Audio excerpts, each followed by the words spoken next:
Hey, what's up, everybody? We are live.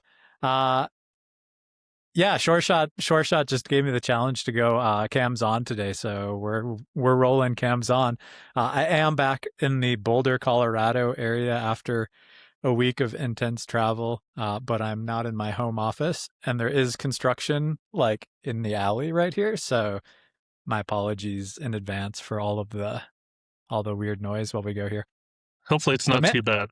So well, yeah, you have to let me know. I mean, nothing we can do about it, but um, anyway, it's a total blast to be back. I landed like at 1 a.m. last night, coming back from Newark. Everything was like delayed. I'm glad I flew today though, because like apparently they're shutting down airports now, so it's nice to be home before they start doing that.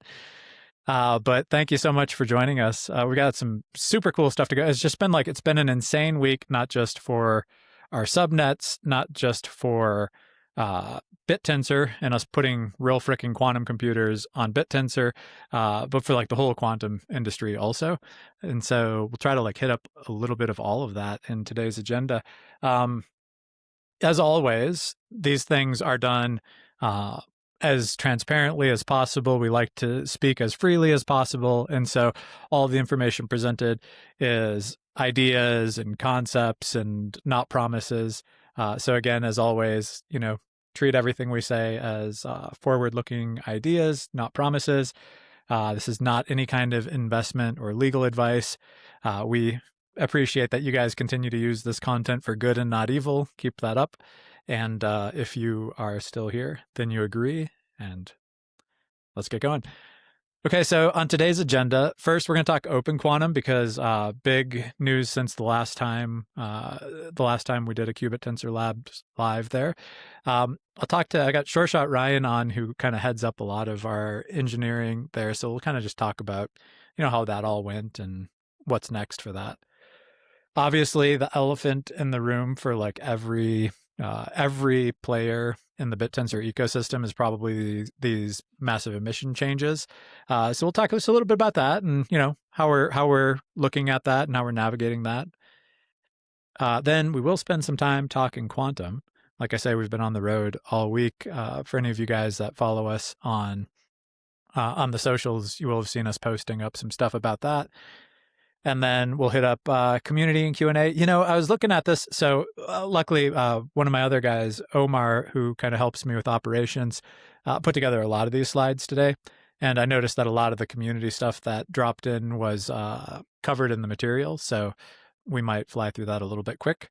Or you never know. So when somebody else does your slides, sometimes you get some new random stuff you don't expect. Okay, so let's jump into Open Quantum. So I guess the big news is that Open Quantum is freaking live. So we launched this as a private beta. The private beta has real users running on it, running real quantum circuits against real QPUs. And so what that means is, at this point, you can go around telling everybody that it is a fact that hundreds of quantum jobs have now been executed on real quantum computers running on BitTensor. It's also not in any way a stretch to say that BitTensor is now contributing to the success of quantum, because these minor emissions are being routed out to quantum computer manufacturers and operators, which helps them reinvest into R&D.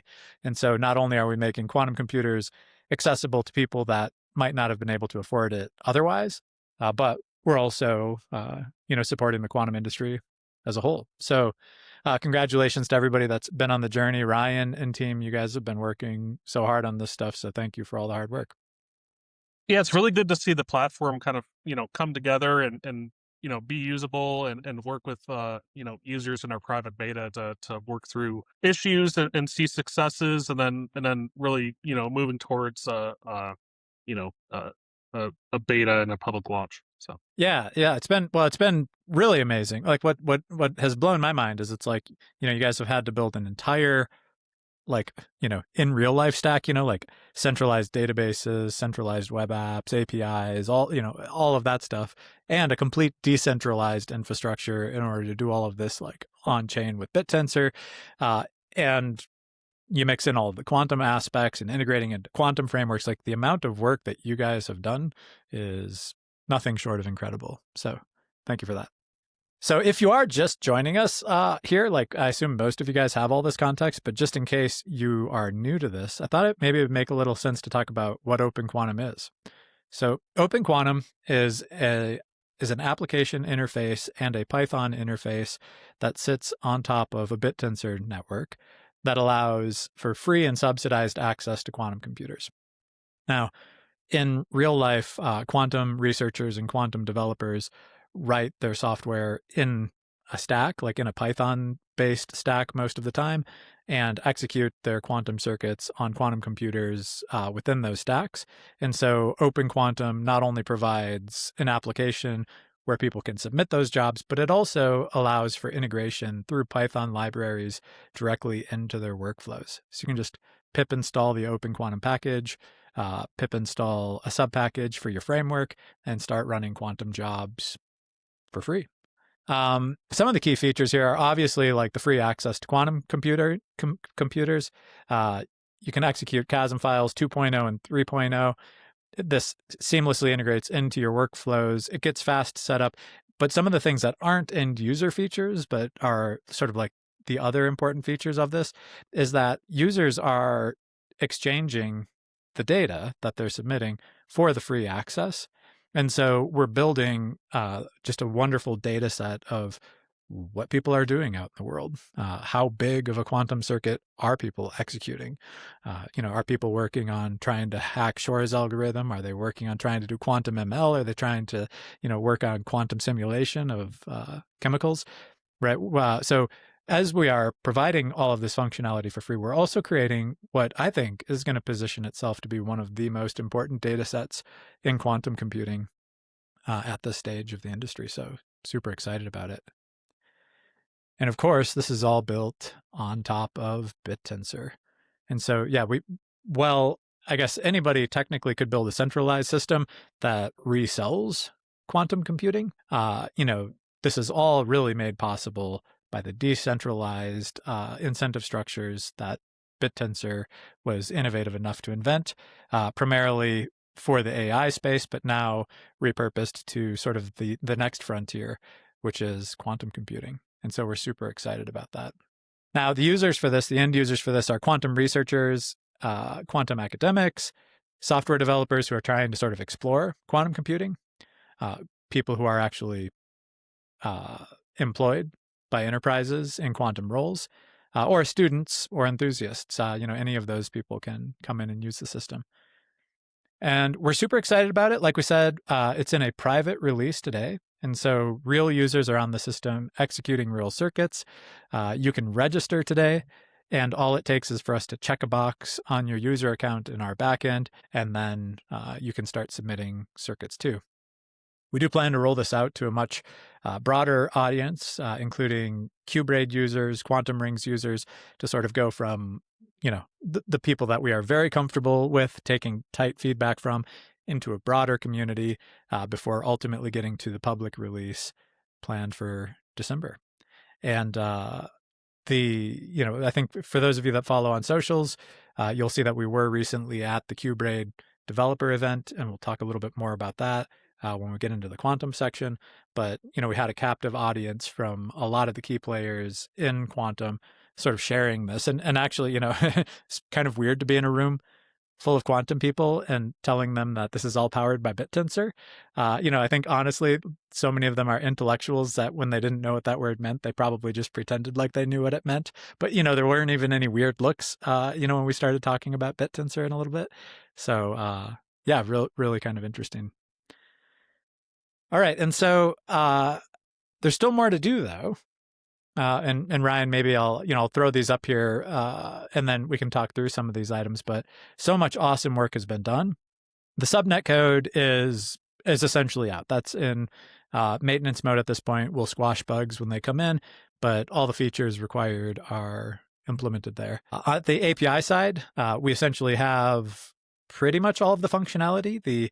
We have to manage the credits in the e-commerce still, but a lot of that's already been done. And then on the website, we need to expose out wallet linking e-commerce, and then, publishing a dashboard that shows sort of like the job history and the payout history so that, the community can sort of see exactly the volume of work that's coming through here. But oh yeah, go for it. Yeah. Yeah. I was just going to say, we have all the data there for some of those dashboards. It's just exposing that. And then with e-commerce, it's like, I don't think we're too far away from that and getting that working. So Yeah. huge. Interestingly, yeah. So when we were like, getting ready for like what's in and what's out for the private beta, I think we were like, this was probably like the night before we were launching. And Ryan's like, you want e-commerce? I can put e-commerce. Like, yeah, you always surprise me, man.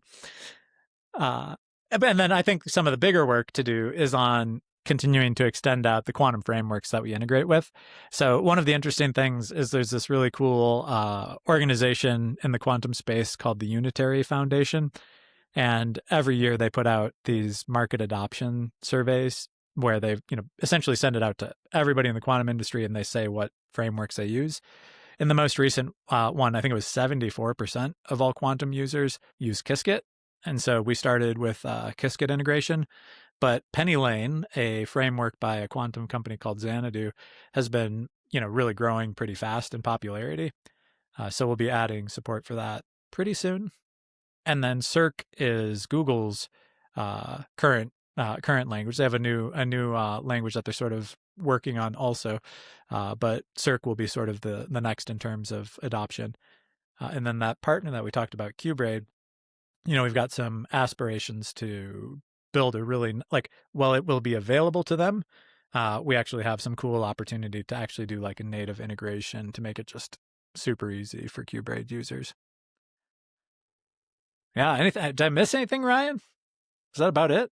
I mean, that's pretty much it. I mean, there's always going to be more to come, I think, as we're kind of building out and enhancing and adding features and, capturing more e-commerce and adjusting to changes in BitTensor. But I think really this is the initial release here, and we're almost done with it. So Totally. Yeah. And I guess, one of the things that we didn't include in the slides is just who we released with. So the initial release you can run on IonQ, who everybody probably knows because they're publicly traded and making waves. But you can run on IonQ quantum computers. You can run on Rigetti quantum computers. Rigetti is sort of like the OG. They were like the first guys in quantum compute. They've got some really nice, reliable systems. And you can run on IQM. QM is not as well known to the outside because they're not a publicly traded company, but they actually have deployed the second most quantum computers out of any quantum company out there. And so a really nice broad set. We did have some questions from some BitTensor DTAU investors who are like becoming super quantum savvy. It's really fun to watch. Like obviously watching the news in quantum because they're asking about like specifically about the Quantinuum Helios system that was launched just like within the last 48 hours to see when we'd be able to get that online. One day we will have the pull to be able to, have the inside scoop and have those things at launch. But, today that's a very exclusive system, but we'll be working on adding more and more quantum computers over time. And a big part of that will be based, very much on like user demand, which is the real reason for sort of the rollout plan that we talked about, where we start with, a private beta, take feedback from people that we have access to, extend it out to more people, so who will be less likely to share detailed feedback with us, but we'll be able to, identify usage patterns and stuff like that before ultimately opening it up. All right. So emissions. This one's kind of like the elephant in the room. So on this one, I probably can't even explain to you guys as well as you all already know, but yeah, if you're on this call, you've definitely been watching this and you know that the whole emissions model changed. It seems like it changed very like aggressively and abruptly, which, took me by surprise. We're relatively new to this ecosystem, but it just sort of seemed like it was rolled out very, very quickly. And so, presumably there's a really important reason behind it and behind what the leadership's trying to do with that. But whereas emission used to be based purely off of your subnet price, It's now based off of essentially like the Tau inflows. And so, it puts, if I were to sort of like frame it up to somebody outside of the ecosystem, I would say that it's much more focused around having a profitable subnet. Now, before starting quantum startups, I used to work in like much larger organizations. And sometimes I would work for like really small businesses where you're expected to be losing money. And other times I'd be working for like much larger businesses. In fact, Ryan and I used to work for one of the really large business units at one point together. And one of the really interesting things in my mind is you just manage those things differently. Like if you're starting up a brand new venture, you realize that you're going to be losing money for a while. Like it's going to take you a while to sort of like get out there, validate, run your hypothesis, make some mistakes, take some risks before you sort of start managing it like a growth business. And then eventually you reach a size and you should be managed like a growth business. If I were to sort of like map this out to the rest of the world, I would say like BitTensor subnets used to be run like uh, startups, and now they're sort of being incentivized like the growth businesses. Now, I do have a hypothesis that that is going to be like appropriate for subnets at a certain point in their life cycle, but probably not for subnets at all points of their life cycle. And so, my hypothesis is that, well, this is all like really well intentioned and done for a smart reason. Probably it'll go through some iterations, but overall, you can definitely see what they're trying to accomplish. So one of the big questions that comes up though is like, how will it affect the quantum subnets relative to the other subnets? And the cool news is initially positively. So we, since these changes have gone out, we've seen a small uptick in our overall emission, and so no downside in the short term. Now, I do imagine in the long term, this is going to be really hard for a lot of subnets. I think we're actually poised to weather this a lot better than a lot of the subnets because we happen to find ourselves at this really exciting time where like we're launching really cool new freaking features, and it's going to be attracting a lot of attention and potential investor dollars coming in. We're really lucky that that's where we're at in our life cycle. I think a lot of other subnets might not be so lucky. And I do think I think this will be pretty painful for a lot of subnets, and to some extent, there's a possibility that that's a part of the intention. But we're a big supporter of the leadership behind BitTensor. We think they're really smart. We think that they're going to get this all figured out. We totally understand what they're trying to do, or we think we understand what they're trying to do, and we do think that there's likely to be some iterations on this before it gets all locked in. But overall, like, we're excited. We're rolling with it. All right. So, with that, one of the cool things about these types of changes, though, like, it causes a lot of chaos, and you have to sort of like look at things and figure out like what's working, what's not working, what do we want to change. And one of the things we decided as a team was we have this big vision for 63 to get from sort of these quantum games that we had started with in phase one, where our miners have to like burn, they have to work really hard running GPUs, doing really hard quantum simulations to earn a little bit of emission, their own share of the emission, really high operating overheads, probably pretty small margins. I don't know exactly like what the margins are on the miners, but I'm guessing like it's got to be pretty tight because these are some really hard problems that they're processing. And we want to use it as an opportunity to actually get them to this new world much faster.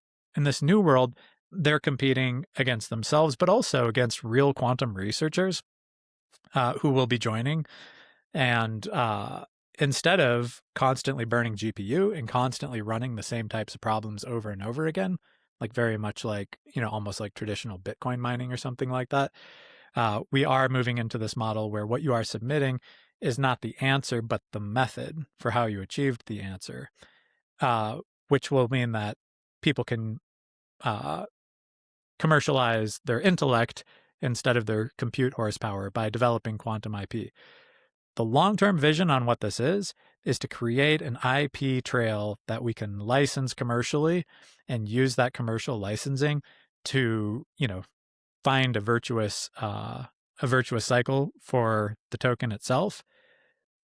But the way that we're going to get there is by using this opportunity to start filling the award pools very quickly so that we can switch to that new method. And so what we're announcing is that on subnet 63, effective Monday morning US time, all new miner emission and all new owner emission will be routed into filling these prize pools. And so every dollar of emission that comes off of 63 for miners and for owners, instead of going to owner wall, or I think maybe the technical guys can tell me how this happens, automatically reroutes into a reward pool. So we're going to start filling those pools really aggressively, and then we're going to get very hard cut over into these new prizes. Now, why are we doing that? Well, we wanted to get to phase 2. We've always wanted to get to phase 2. We've talked about slowly turning the knob and driving up a little bit more emission. But with this really big change to how the emission models work, it also really helps the tokenomics to remove that sell pressure by having miners constantly needing to sell their token to cover the cost of their GPUs. Phase 2 is just so much better. It's going to give them like way higher profit margins, and they're not going to have that same sell pressure to offset their cost. And so they can actually hold the coin if they believe in the mission. They have the flexibility to hold the coin and reduce sell pressure. And so we're super excited about this. We think that this is going to fill these prize pools very quickly. Because we are going to be taking all owner emission out of our wallet and redirecting it into these prize pools, that means that what the miners will ultimately be competing for is not just the miner emission that has accumulated, but also they get our owner emission. We're giving our owner emission to the miners while we're filling these pools. And it also creates a real forcing function for us because we essentially make, $0 in emission until we actually launch the phase 2, which highly motivates us to launch it and to launch it right.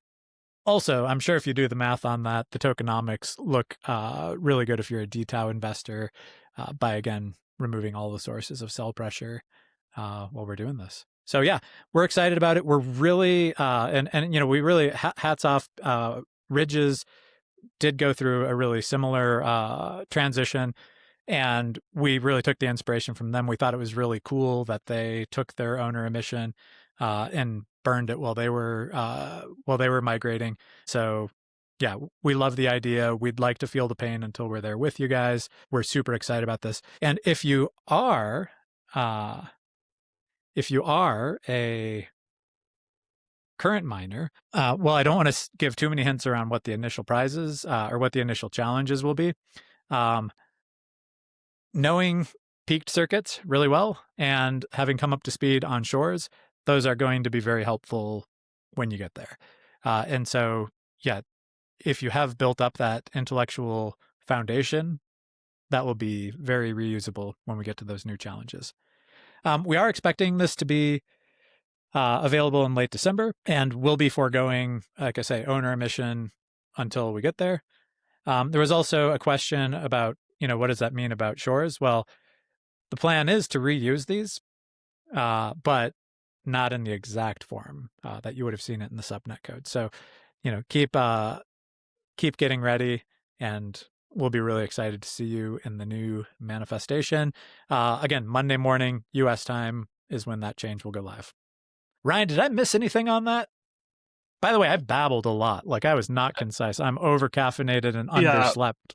no worries. I think the message came through, and I think this is a good change and forward progress, and trying to move the needle for quantum challenges that we're going to be producing. Yeah, totally. And what I'm most excited about is I know there was this initial when we initially announced the second quantum subnet, I think that was a really hard thing for a lot of the community, but where we are right now, I'm so excited about the fact that we did that and that the community stayed with us for two reasons. One is you can really start to see that the business model on Subnet 48 quantum compute is all about a two-sided marketplace, giving people access to quantum computers, selling upgraded access, right? That has one business model. 63 is all about solving hard quantum problems and licensing that out to quantum companies. And that has a very different business model.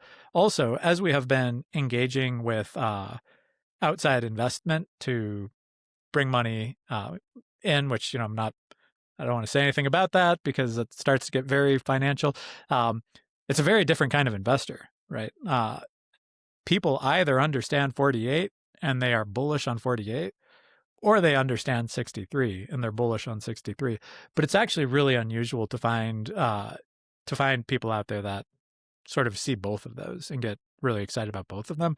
So, really in hindsight, we're always reflecting on this also, but I think that was a great decision at this point. And I mean, I know we see, the two different business models and the use cases of it, and they're both very beneficial to accelerating, the quantum community and trying to bring, BitTensor and have it involved in the right ways in quantum. So, I just hope we could continue to put forth the message uh, that everyone will understand. So. That's a actually, yeah, that's a great point. Maybe I'll give like a real quick example of that. So when the whole last week I was traveling at these quantum conferences, and we'll go into a bit of detail on that here. But at that first event, the Quantum Developer Days, I was talking to the people at IonQ, and to try to describe BitTensor to the quantum community, it's a fascinating thing. But like when you basically like structure it in terms of almost like this black box, and you talk about the attributes of it, and you talk about what it does, it's really easy to have a conversation with like IonQ to talk about quantum compute. At the same time, at the Chicago Quantum Summit, I was talking to a completely different set of people that were on the algorithm side, talking to them about 63 and seeing, if they were interested in partnering on one of the challenges because they happen to have like a very deep expertise in that area and know all of the people that would potentially license it. And like, we didn't talk about quantum compute at all. It was all about quantum innovate. And so, it really does like it really makes it so much more crystallized in terms of like, yeah, talking to investors, talking to quantum people, etc. But let's dive into some of the quantum stuff that we did last week. So I went to 3 events. I literally landed at like 1 a.m. last night. I'm kind of on like fumes and coffee this morning.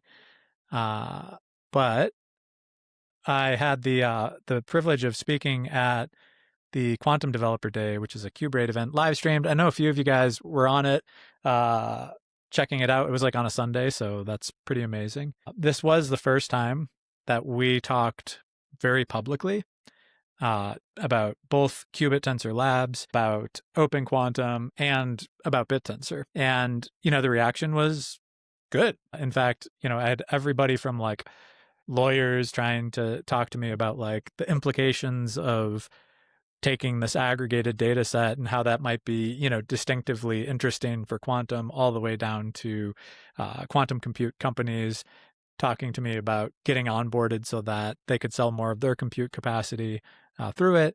And a lot of the fears that I had of, mixing these two worlds have sort of come down a little bit. Now, that said, I'm still very careful to never say cryptocurrency in those worlds. And if you do, you sort of get like, they look at you side-eyed for sure. At this event, this was, so day 1 was the developer day. Day 2 was the Quantum Summit, and that was opened up by J.B. Pritzker, the governor of Illinois. And one of the things he said that I thought was really exciting was, I mean, like, obviously they're trying to attract companies to Chicago, right? But, it was really focused on the fact that research institutions alone were totally insufficient. Like Chicago happens to be this place where it's like you got the University of Chicago, you got Argonne National Labs, you got Fermi Labs, you got like all of these just like, I mean, they literally invented like nuclear fusion at the University of Chicago under the football field, like there's such a rich quantum history there. And they're just really excited about like adoption by companies. And so, yeah, that was, I thought really interesting. We also had Celia, who is the executive director of the QEDC. She's one of the, people who recently testified before Congress about quantum. And, on her list of bottlenecks, note that she calls out algorithms and benchmarks and standards. as two of the big items. Also, people, not enough quantum people, silos, right? People just hoarding quantum in their own silos. Bit tensor check, bit tensor check, bit tensor check, bit tensor check, right? We are a solution to all of these things, which I thought was like a pretty amazing slam dunk. Also, I grabbed a shot of this slide. This is Han-hee Park, who is the director of quantum algorithms at IBM. Obviously, everybody thinks that they're going to get quantum advantage in the next, call it 3 to 5 years. So there's nothing, nothing unique about that quote. But what I really like about this is actually this slide. This is the first time I've seen somebody collate all of this information together into one chart, which shows the number of IBM systems that have been deployed worldwide. But then they also show it for all of the other competitors, right? So I would said IQM is one of the ones that we have on our system. Rigetti is one of the ones that we have on our system. D-Wave is actually an annealer, not like a gate-based quantum computer. So we probably wouldn't be bringing D-Wave on, at least not in the short term. IonQ is on. And so you can see that, we essentially have, 3 of the top 5 quantum computing companies by the number of computers deployed on the system today, which is really cool. Paul Dabber, who's the Deputy Secretary of the U.S. Department of Commerce, this was funny because he sort of like, you could tell he wanted to say something, but was being real tight-lipped about it, but had talked about how renewed focus on quantum sits squarely on the president's priorities. And then the next day they talked about, hundreds of millions of dollars of cash infusion from the federal government into some of the quantum research centers. And so I bet he wished he was speaking like one day later so he could have spilled the beans on those things. And then after all of that time in Chicago, we jumped on a plane to New York where NYU gave us a tour of their quantum labs. So up here, this is what people, tend to think of quantum computers looking like. This is actually not a quantum computer up in the top right. This is a replica that's in the Chicago O'Hare Airport. So that was like the last thing I saw before leaving Chicago. It was like, a quantum computer front and center, everybody taking selfies with it. Kind of awesome. And then fly into New York just to jump into what a lab with real quantum computers. And this is more of what I tend to think quantum computers look like over on the left-hand side. You can see that behind this group photo on the left and the right of them, there are 2 dilution refrigerators with the chandeliers that look like this inside of the dilution refrigerators. Now, in this case, this is a lab, so they're using these to essentially like test qubit. They're trying to invent new qubits and test them. So they're usually not using these types of systems for like running quantum circuits on a quantum computer, but this is sort of like the earlier technology readiness level when you're inventing new technologies for qubits and you're trying to test them out and profile them. After that tour, we got to head over to Google's headquarters where they sponsored us for 2 days to meet with the QEDC, which is sort of like the United States National Quantum Consortium. A lot of the business that we talked about there would be not exactly like clickbait sound bites for people here, but it was a great audience. We had like all the bigs, the Deloittes, the Accentures, the Ernst and Youngs. You had NVIDIA there. You've got all of the quantum computing companies there. A number of people from industry were there. And it was really cool to just sort of like see everybody starting to sort of like coalesce around the idea that quantum computing is essentially, within the next couple years of being, truly game changing. Okay, but my favorite part about this whole trip was they packed us up onto a bus and we headed upstate to IBM's Quantum Research Center. Beautiful spot. This is Jay Gambetta, who's actually a fairly famous personality in quantum, and he gave an amazing presentation. Made me actually pretty bullish on IBM. Typically, their marketing is kind of like a little bit fluffy a lot of times, and so sometimes for me, I get more bullish about the like smaller companies, but these guys really got me pretty convinced that they're on the right track. But one of the things he said that I thought was just like really honest and strange and true was he said, I would hate to be in the position of having a fault tolerant quantum computer and not having anything to do with it. And what he was sort of alluding to there is that a lot of, in fact, I saw like a neuromancer I saw on some forums, right, kind of being like, hey, there's nothing you can do with the quantum computer. And he's not like, that's not necessarily true, but that's also not necessarily not true. Like in quantum computing, we have all of these like crazy concepts. A lot of them are hypothesized to provide exponential speed up. A lot of them are only hypothesized to have like quadratic or polynomial speed up. Um, but until you're actually running them and until you're actually applying them to real problems, it's like, we don't actually really know. And so that sort of speaks, again, very much to like the opportunity that we have to have an impact on the quantum industry, because by making quantum computing accessible to lots of different people from lots of different walks of life, we're going to see a lot of smart people trying to do a lot of smart things on quantum computers, and we'll make sure that we have the right applications ready when IBM cranks out their big systems. And so a couple photos from there. This is IBM Quantum System 1.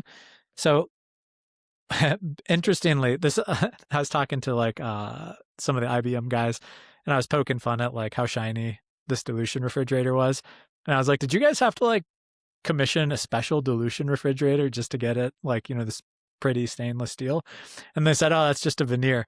Actually, there's like a dilution refrigerator inside of that, and then the designers built this like case that goes around it, and then they hide a bunch of like wiring and stuff inside of that, and then behind the wall here are like traditional racks that have a lot of the other control systems. So if you like walk around the system, it actually looks like you're in just like an IDF room or something.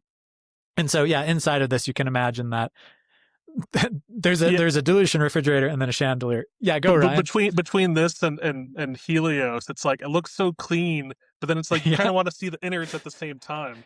So I wonder if they're gonna, ever remember those old Nintendo 64 controllers that were see through? Like maybe someone will come up with a Yeah. nice case that you could still kind of see see what's going on behind the scenes. So Yeah, totally. Yeah. Well, or what is cool though is like it's like even if you can't see it, which like so they do that for the stuff that's like not required to be at like, 0 millikelvin or like close to 0 millikelvin. They'll tend to have like see-through panels for some of those things, but the stuff that they have to get that cold, they sort of can't. So one of the cool things IBM does though is they have sort of like a lot of pictures and diagrams to sort of show you what the guts look like. And in this case, again, this is what's really here. This is a picture from a different section. It's actually real guts of a different system, but then they sort of call out, all along it what the different sort of elements are inside of it and what they do, so you can sort of understand what's in there. But yeah, if you think this looks sexy and you thought Helios looks sexy, the system too, man, sort of looks like a high end refrigerator. I feel like I could just like go crack it open and get a beer yeah, or it looks like the something. old craze without the lights. To be honest, Yeah, why didn't they put any lights on it? Come on, man. yeah, Like we this need some. more Yeah, blinky. Come on. yeah, more blinky. Well, one of the things, maybe I can show it the next time I'm here, but I have some videos too. One of the most interesting things about it is the system one is it's there. It's like, in a museum or something. System 2 is actually, this is a running system 2. So like you're walking around this thing and literally you hear all the noises of it, and the way that they make these dilution refrigerators work is with this like, these crazy systems that like have to like constantly be like pumping helium in. And so it's like, this very distinctive noise that you hear in like every quantum lab as you walk around it. And one of the things I thought was equally interesting, I actually asked him if I could share this because, like, I figured this might actually be confidential. But on the screen back here, they are rotating a bunch of different information, and so like here was a moment of it. IBM, I don't think they say this, but it's on their screen, and they said I could share a picture of it. 3.6 trillion quantum circuits they have executed. That's way more than I would have thought. Thought that was totally wild. They also did say that like, they run all of these different systems. They said they always have a line, like the IBM systems never don't have a line. They also said that they essentially don't run quantum systems that have fewer than 100 qubits anymore, which is, pretty interesting. that being said, well, it's very cool, and those are kind of like top of the line. There's actually a huge amount of value in just running on systems with, 20, 30 qubits. Okay, but then while we were there, like I couldn't even keep up with it. I had to have like a team at the office, keeping up and collating all the news. IonQ announced financial results. They doubled their revenue. D-Wave put out financial results. They doubled their revenue. D-Wave also said within the next year they're going to be profitable. D-Wave, again, is an annealer, which is like a subset of quantum computing, but it's a very useful subset of quantum computing. So you can't do as many things, but you can do optimizations, which is valuable for a lot of stuff. The DOE announced hundreds of millions of dollars of additional funding for their research centers in quantum. Xanadu SPACed. We actually saw like the Canadian consulate announcing that, and like the one of the people from Xanadu up, kind of making that announcement, which was crazy. Elevate Quantum announced a new partnership with the UK. NVIDIA announced a brand new program that they have to like do high-speed interlinks between GPUs and quantum computers. And that was in Jensen's keynote. So like now quantum holds like some of the most valuable airtime you can get. Google put out their quantum echo stuff, which is going to be super relevant to the way that we've been talking about doing fingerprinting. Quantum echoing, it's just this new novel approach of basically ensuring that, like in a classically verifiable way, that a quantum algorithm appropriately executed. Lots of just really exciting things going on. Quantinuum. So we had said in the last Qubit Tensor Labs Live that Quantinuum had pre-announced that this year they would be launching a 50 logical qubit system. They launched it. Helios is now live. It's sort of private beta. I mean, like they don't use that term, but that's essentially what it is. So if you have the right handshake and you're willing to pay the right dollars, you can get access to it. They have not put it out for the broader community yet, but it's out there. IonQ announced through their acquisition of Oxford Ionics, very much increased 2-qubit gate fidelity, which is quite amazing. I mean, it's been an intense couple of weeks for quantum. Even Elon Musk seems to have come around and thinks that we need to put quantum computers in the dark shadows of craters on the moon, which is actually weirdly kind of a good idea. Like, I hate to admit it, but actually kind of a good idea, especially if you had a fleet of robots that could operate it. So yeah, it's been an insane time. We'll hit up community and Q&A. Thank you all for submitting questions ahead of time.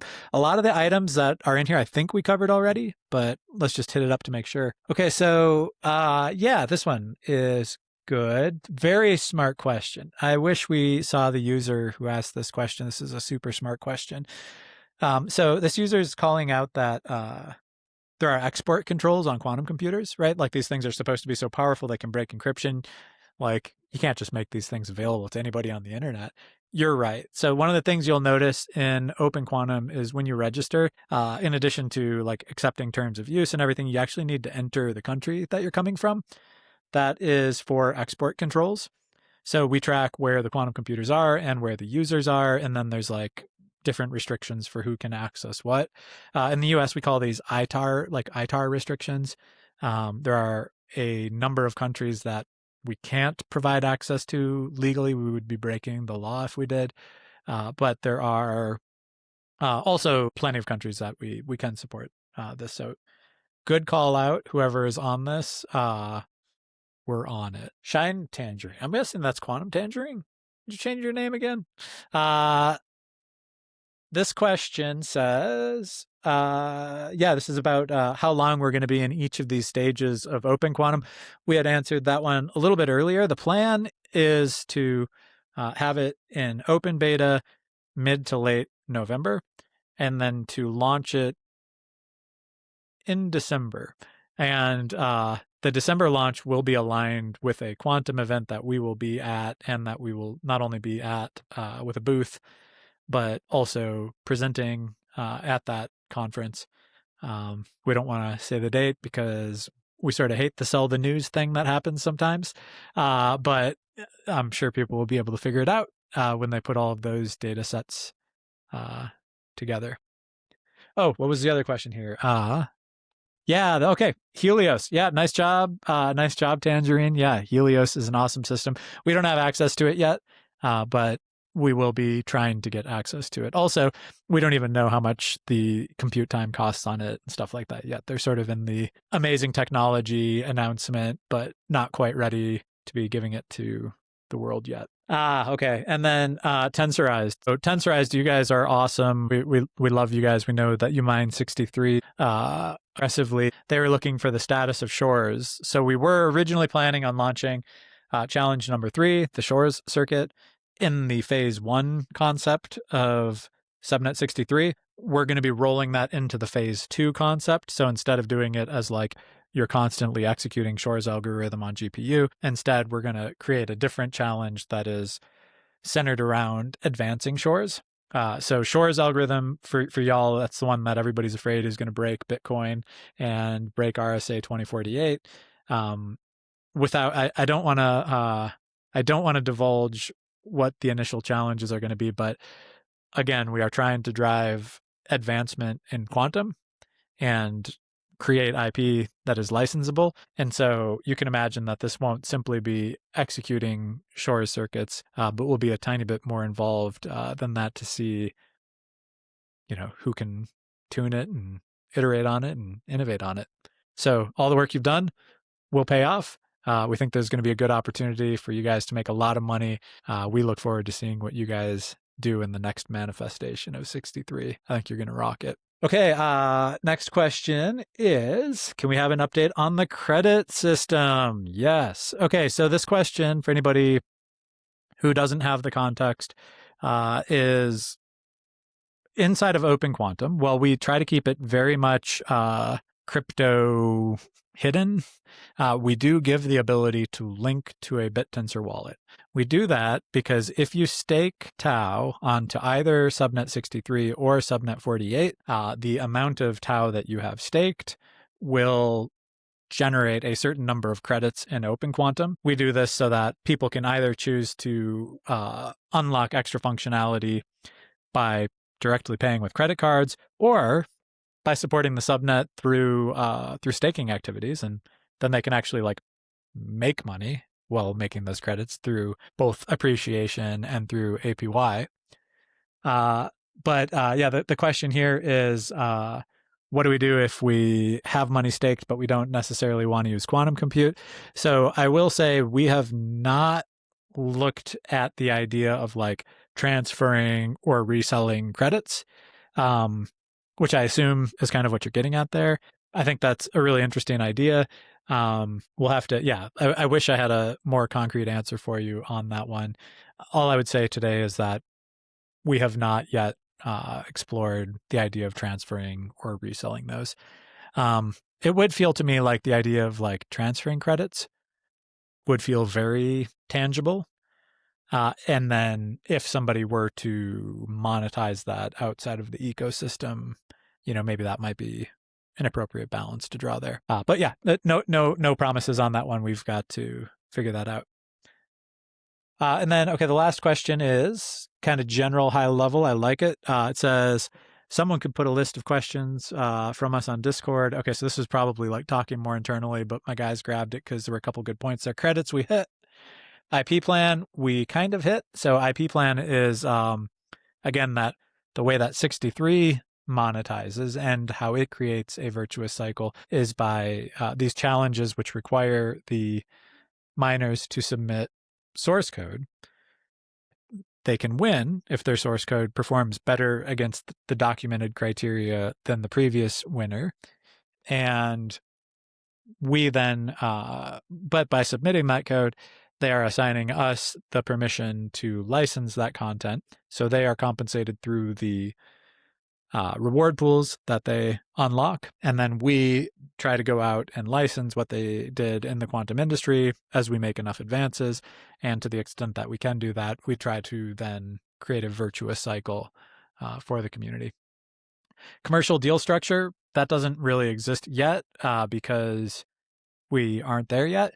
But at a really high level, the fundamental way that this is going to work is that all of this will be submitted in the open source realm.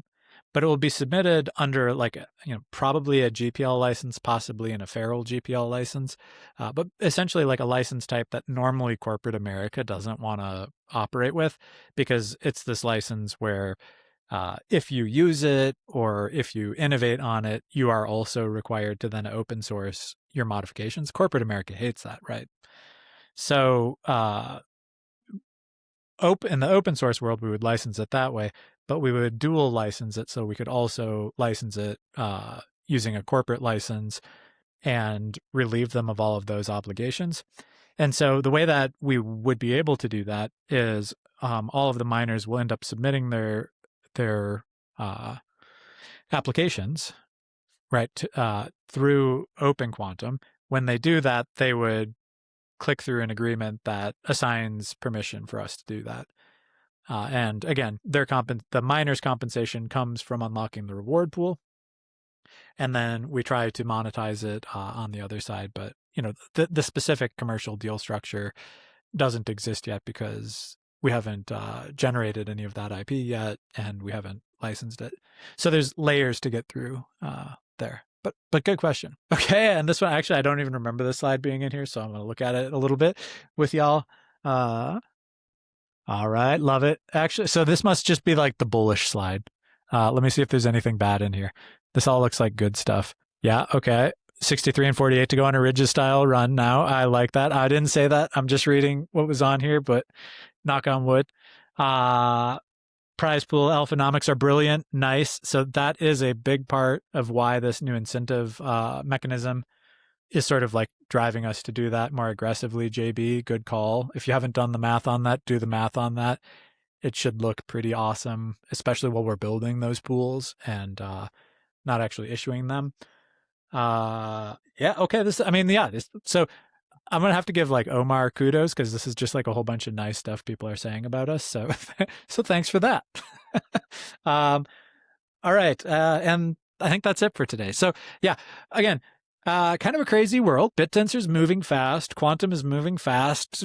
We are moving fast at Qubit Tensor Labs. You are moving fast as investors, and I think we've got just a really exciting time ahead of us. Both of these subnets are really well positioned in the new system, and especially with the releases and the updates that are coming out. And so thank you all for being with us on this journey, and we really look forward to continuing to see you guys online. Until next time. Yep. Thanks, everyone.